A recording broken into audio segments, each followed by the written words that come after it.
Hello बच्चों, let's read the question. So question says that which of the following is not a periodic property? इनमें से कौन सा ऐसा आपके पास टर्म्स है जो पीरियोडिक प्रॉपर्टी नहीं है? चार आपके ऑप्शन है। सबसे पहले यहाँ पे क्या है? Atomic mass.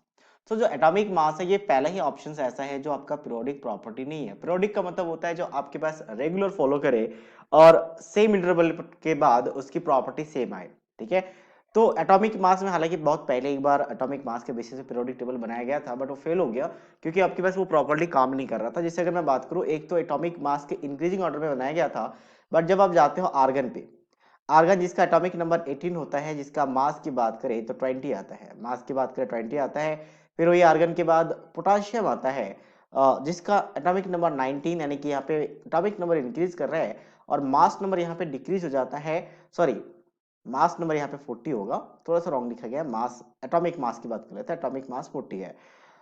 यहाँ पे पोटेशियम के लिए भी देखा गया तो 39 देखा गया, और फिर इसके बाद कैल्शियम आया जिसका एटॉमिक नंबर 20, और फिर यहाँ पे आया आपका 40।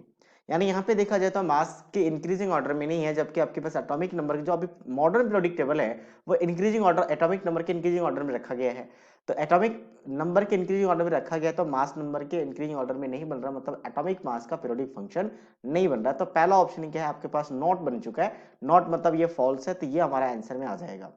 नेक्स्ट क्या है? Atomic volume. एटॉमिक वॉल्यूम में सेटिस्फाई हो जाता है क्योंकि लेफ्ट टू राइट क्या होता है? साइज डिक्रीज करती है। तो left to right size decrease होने की वजह से जेड इफेक्टिव इंक्रीज करता है, जिसके वजह से साइज डिक्रीज करता है, और साइज डिक्रीज करेगा तो एटॉमिक वॉल्यूम भी डिक्रीज, क्योंकि साइज आपके पास मान लो ये दो आपके पास एटम्स है, एक का साइज एक ग्रेटर है और आगे चलने के बाद साइज स्मॉलर बन गया तो वॉल्यूम भी डिक्रीज हो जाएगा। तो एटॉमिक वॉल्यूम डिक्रीज करता है, तो ये पीरियोडिक फंक्शन में काम करता है। और down the group size increase करने की वजह से एटॉमिक वॉल्यूम बढ़ती है। तो साइज इंक्रीज करती है क्योंकि नंबर ऑफ शेल बढ़ती है, तो एटॉमिक वॉल्यूम यहाँ पे इंक्रीज करती है, तो ये भी सेटिस्फाई करता है। तो ये आपका एटॉमिक पीरियोडिक प्रॉपर्टी है। कोवेलेंट रेडियस की बात करें तो जनरली कोवेलेंट रेडियस हम किसके लिए डिफाइन करते हैं? कोवेलेंट रेडियस जो कोवेलेंट मॉलिक्यूल्स बनाते हैं आपके पास, और वो किसके लिए होता है आपके पास? खास करके नॉन मेटल के लिए। जैसे मान लो आपके पास यहाँ पे बोरोन है, बोरोन, फिर कौन आते हैं आपके पास? Carbon, nitrogen, oxygen, fluorine.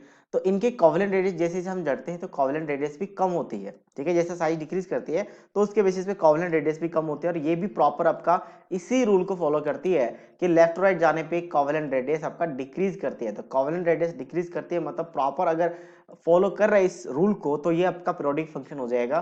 तो ये भी पीरियोडिक फंक्शन होता है। इलेक्ट्रोनेगेटिविटी का भी सेम ही कंडीशन से इलेक्ट्रोनेगेटिविटी पीरियोडिक फंक्शन होता है, क्योंकि इलेक्ट्रोनेगेटिविटी की बात करें तो ये लेफ्ट टू राइट क्या करता है? डिक्रीज करता है। लेफ्ट टू राइट डिक्रीज होता है और टॉप टू बॉटम पे इंक्रीज, सॉरी थोड़ा सा रॉन्ग हो गया यहाँ पे। अगर इलेक्ट्रोनेगेटिविटी की बात करें तो electronegativity top to left to right में इंक्रीज करता है। मोस्ट इलेक्ट्रोनेगेटिव एटम कौन होते हैं? फ्लोरीन होते हैं। और डाउन द ग्रुप जाएंगे तो इलेक्ट्रोनेगेटिविटी क्या करता है आपका? डिक्रीज करता है। तो ये भी पीरियोडिक फंक्शन है। So only option A which is not a periodic function, so this is the final answer. So I hope you understood it well. All the best.